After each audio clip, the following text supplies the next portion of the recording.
Biden administration has made little progress towards goal of closing notorious Guantanamo Bay prison. The Biden administration first announced it intended to close the facility during a White House press briefing in February 2021.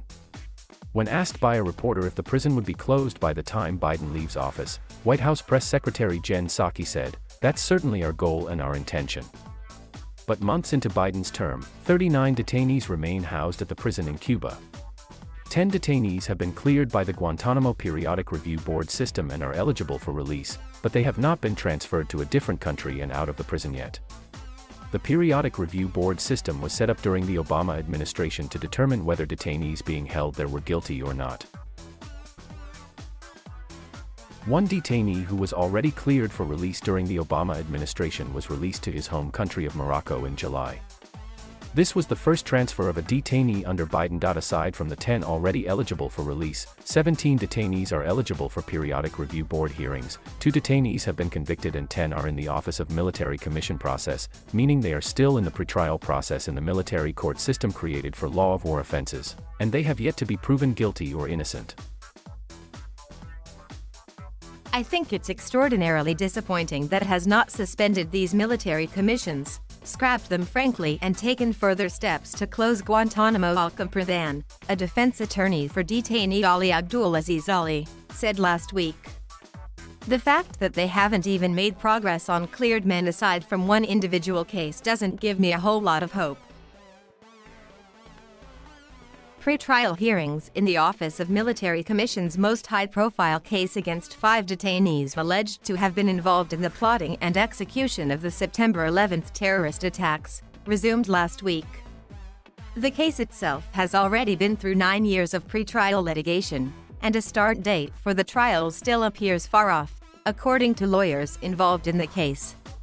Aside from the outstanding processes detainees must go through before they can even be cleared for release, construction on the ground does not reflect the stated goal of closing the prison soon. The Office of Military Commissions, which oversees trials of detainees held at the detention facility, is building a new courtroom for future trials of detainees to be held at Guantanamo Bay.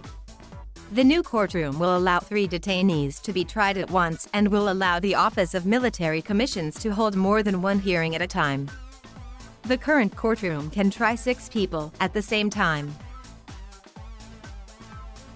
The project to complete the new courtroom in Guantanamo Bay is scheduled to be completed in June 2022, but it continues to experience delays due to COVID-related supply shortages. Wendy Kelly, Chief of Operations for the Office of Military Commissions, said in an email. In order to close the prison, Biden would need to move all 39 detainees to other prisons or locations.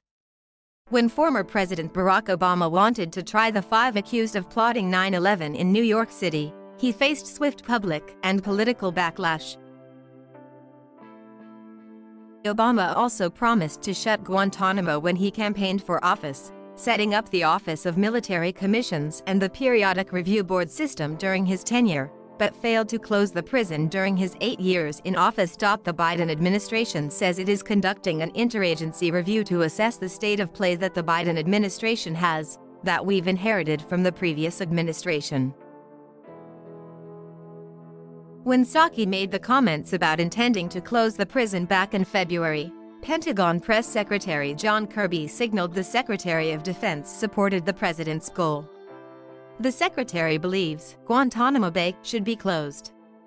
He fully supports the administration's desire to do that, and he fully expects to be a partner in the interagency process and discussion as that moves forward, Kirby said during a press briefing.